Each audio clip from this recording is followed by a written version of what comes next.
The chamber was designed to impress. A cathedral of steel and glass floated in the void above Arcturus, its curved walls alive with holographic constellations. The Galactic Council called it the Spire, but to Commander Elias Rourke it felt like a theater, one where humans were meant to sit politely in the cheap seats.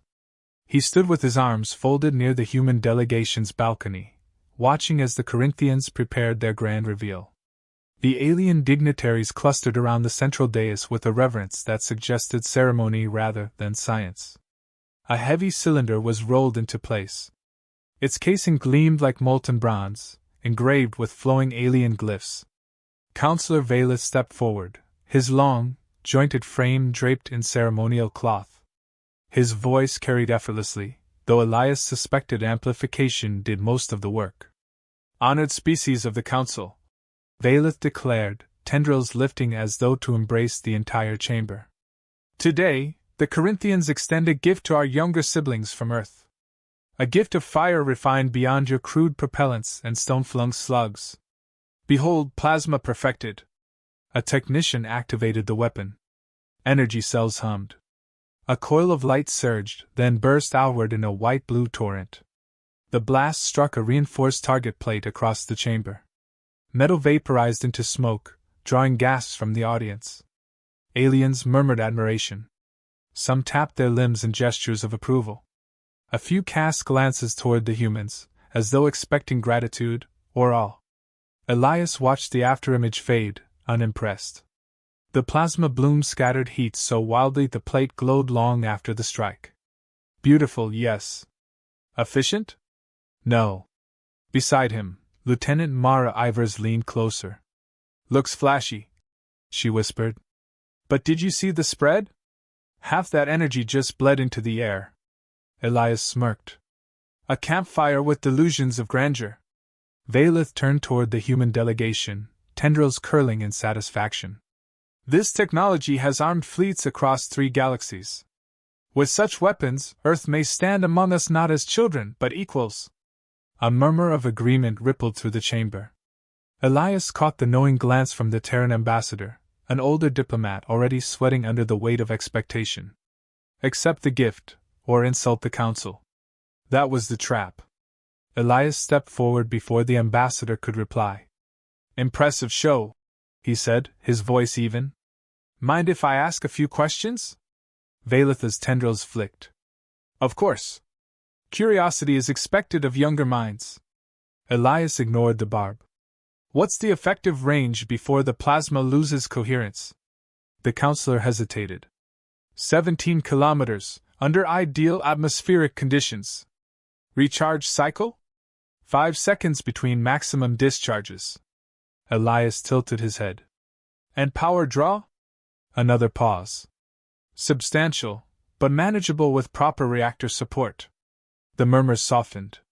Some aliens shifted uneasily. They knew where this was going. Elias clasped his hands behind his back, voice still calm. "So shorter range than our rail guns, slower rate of fire, and dependent on constant reactor feeds." "Interesting." Valeth bristled. "Railguns are primitive toys. Kinetic slugs propelled by explosions. They lack elegance." "Elegance doesn't win wars," Elias replied. His gaze swept the room. "Range does. Reliability does. Efficiency does."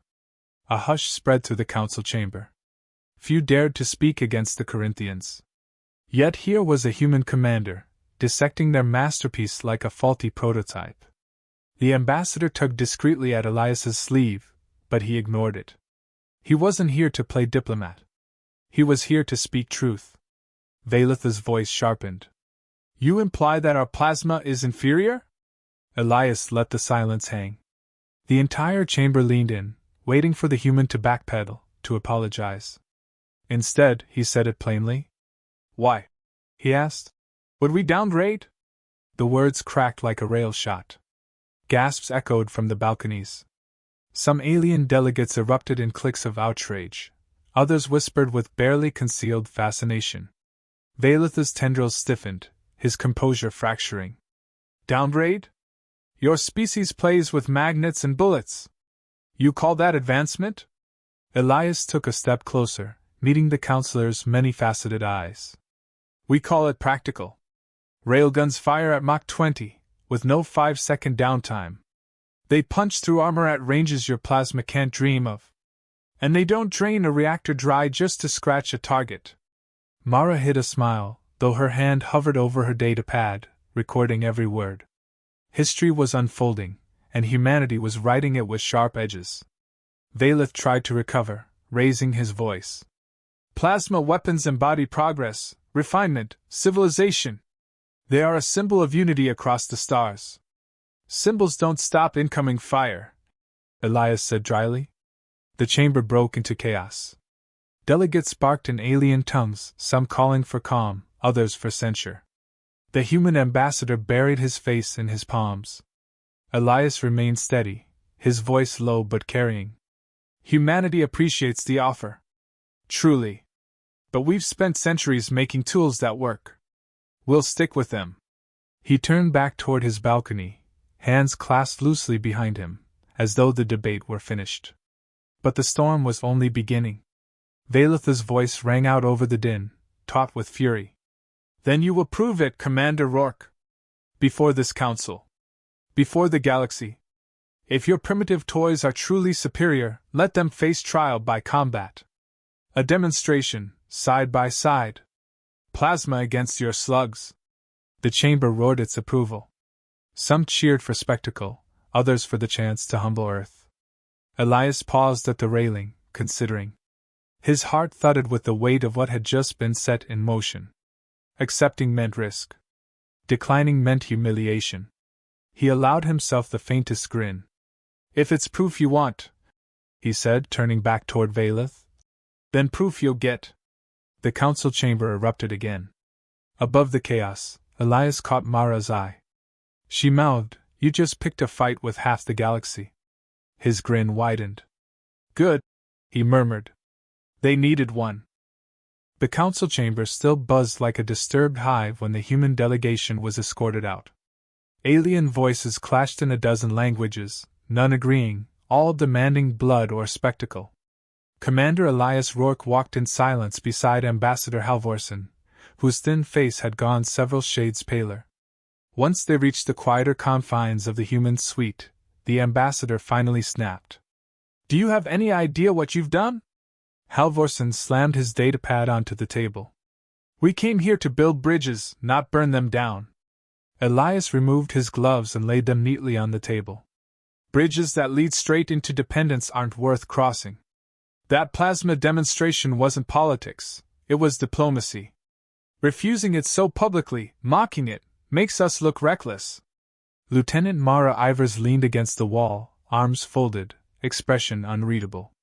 "With respect, sir, the commander wasn't mocking. He was telling the truth. Railguns are better." Halvorsen glared at her, then turned back to Elias. "The council isn't debating technical merits, they're debating status. If we reject their technology, they see it as arrogance. You've forced us into a trial we can't afford to lose." Elias poured himself a glass of water, calm as ever. "Good thing we don't plan on losing." The ambassador rubbed his temples. "You don't understand. Valeth maneuvered you into this. If humanity fails that demonstration, we're finished. We'll be written off as primitives too stubborn to listen." Elias met his gaze. "Then we won't fail." The council reconvened 2 days later in a smaller chamber lined with projection screens. Delegates from 20 civilizations crowded the tiered seats. At the center, Valeth stood tall, his tendrils coiled in smug anticipation. "This demonstration," he announced, "shall determine whether Earth's crude kinetics hold merit. Plasma versus slugs. A fair test, witnessed by all." Elias stepped forward, crisp in his dark uniform. He offered no grand speech, only a nod toward Mara, who activated the holoprojector. A simulation bloomed into life above the chamber. 2 fleets clashing in open space, every shot tracked by real physics. Elias gestured at the display. "Scenario: 2 ships, equal tonnage. One armed with plasma cannons, the other with rail guns. No external reinforcements. No tricks. Just weapons against weapons. Vailith's lips curled. Let the numbers speak. The first volley fired. Plasma lanced outward in brilliant streams, dispersing after a few hundred kilometers. The railgun ship responded with hypervelocity rounds. They crossed the void in seconds, tearing through shielding with sheer kinetic force. The plasma ship staggered, hull integrity plummeting. Murmurs spread through the council seats. Elias kept his tone even. Railguns deliver Mach 20 projectiles.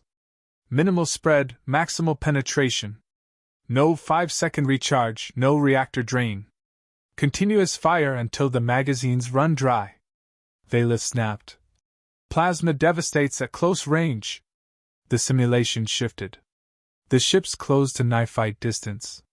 Plasma flared bright, scoring the railgun hull with searing gouges. But rail slugs still punched through compartments, depressurizing them instantly. Damage was brutal on both sides, but the kinetic ship remained operational while the plasma vessel broke apart.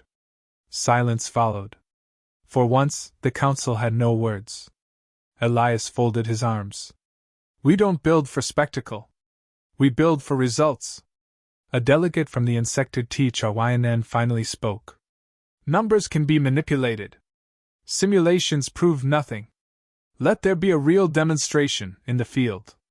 Others chimed in, voices rising. The demand became undeniable. The council wanted blood and truth, not charts. Vailith's tendrils twitched in delight. Agreed.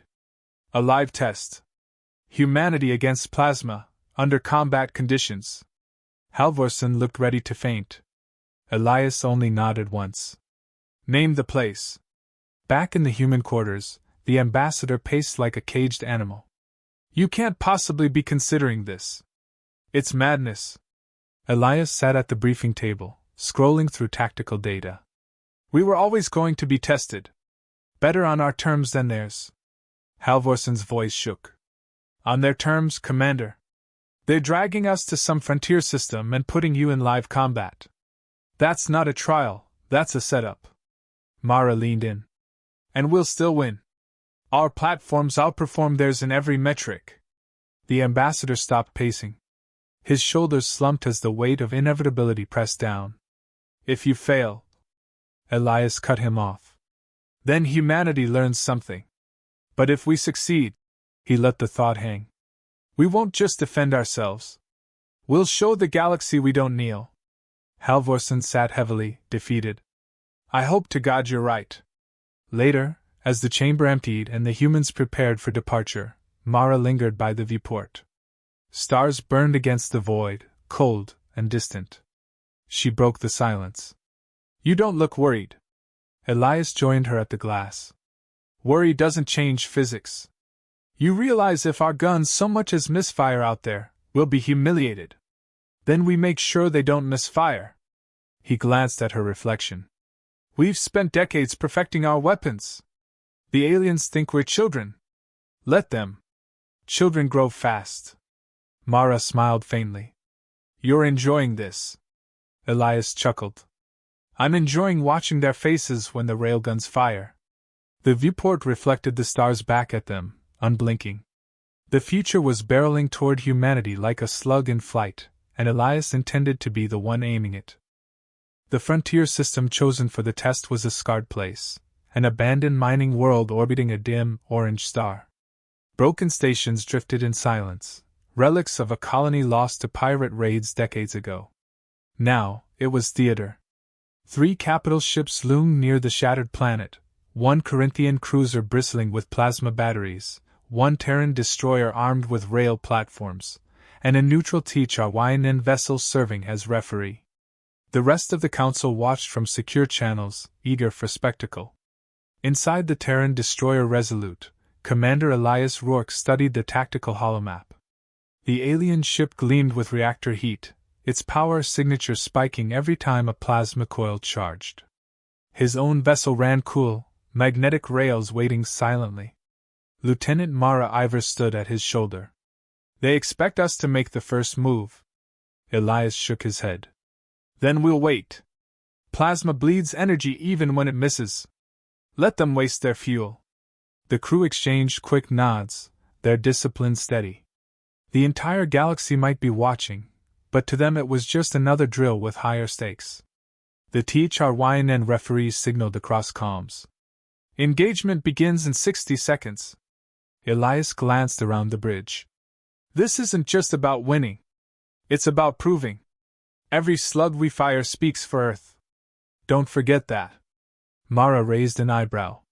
And if we lose? Then history forgets us. Simple as that. The countdown ticked to 0. The alien cruiser opened with a volley. Beams of plasma streaked across the void, luminous arcs scattering heat like solar flares. The Resolute shuddered as shields flared, absorbing the burn. Minimal damage, reported the tactical officer. Temperature spikes only. Hold fire, Elias ordered.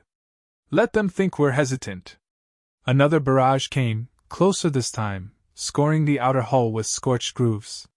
Sparks cascaded from a console, but systems held. Mara frowned. Commander! Steady. Elias's gaze never left the display. Now. Return fire. Railguns roared to life, slugs accelerating down magnetic tracks at unimaginable speed. The projectiles tore across space, invisible until impact. The first volley struck the Corinthian cruiser's flank. Armor crumpled like foil, shockwaves rippling through its frame. Cheers erupted across the bridge. Direct hit! Hull breach on their port side! The alien ship retaliated, plasma blazing brighter. Yet each shot grew wilder, less precise. Their power grid strained to keep up, reactor output spiking dangerously. Elias allowed himself a thin smile. They're overheating. Keep the pressure on. Volley after volley slammed into the cruiser. Rail slugs pierced compartments, venting atmosphere into the void. The enemy's fire rate slowed, each plasma burst weaker than the last. The THRYNN referee transmitted calmly, though its voice carried an edge of disbelief. Corinthian vessel at 50% structural integrity. Terran vessel at 95%. Valeth himself appeared on the hollow, tendrils quivering with rage. This proves nothing. Your slug throwers are brute force, nothing more. Elias stepped into view of the transmission. Brute force works. Brute force survives. Your elegance is burning itself out. Another rail volley punctuated his words, tearing into the cruiser's reactor housing. The alien ship flickered, shields collapsing. Emergency beacons flared along its hull. The referee announced, Corinthian vessel is disabled. Engagement terminated. For a heartbeat, the bridge of the Resolute was silent. Then applause and laughter broke out, unrestrained. Officers embraced, relief washing through the crew. Humanity had not just survived, it had dominated. Elias raised a hand, restoring calm. Record every detail. Make sure the Council sees exactly what happened here. Mara exhaled slowly, a grin breaking through her composure. We just rewrote our place in history. He gave a small nod. And proved a point no one can ignore. Hours later, the council chamber filled again, this time with voices unwilling to dismiss what they had seen. The hollow replayed the battle in unforgiving clarity, plasma scattering uselessly, rail slugs ripping through armor. Delegates whispered, argued, re-evaluated. Some looked at humanity with fresh respect, others with thinly veiled unease. Valus stood rigid, tendrils tight against his body. His voice came strained, brittle. A single skirmish proves nothing. Plasma remains the symbol of failure. Elias cut in. The chamber hushed instantly. He stepped forward, every word deliberate. You offered us fire, expecting us to bow. But we've been burning our own fires for centuries. We don't need symbols. We need weapons that work. And today, the galaxy saw which ones do. The silence stretched. Then the THRYNN delegate clicked its mandibles. Humanity's technology is formidable. Their methods warrant recognition. Others followed, reluctantly acknowledging. A tide was shifting, subtle but irreversible. Humanity was no longer a child at the table. Valeth tried once more, his voice rising. This arrogance will be your undoing. Elias faced him directly. Or it will be yours. No one spoke after that. Later, back aboard the Resolute, Mara found Elias in the observation bay, staring at the stars. You know they'll come after us harder now, she said quietly. He nodded. Fear always looks for ways to bite back. Do you regret pushing them? He chuckled, low and tired. Not once. Humanity's never grown by staying quiet. If the galaxy wants a fight, they'll find we don't fight fair. Mara stood beside him, the silence comfortable. Out beyond the glass, railguns slept in their housings, silent but ready. Humanity had spoken, not with speeches, not with symbols, but with steel accelerated to impossible speed. And the stars would never forget it.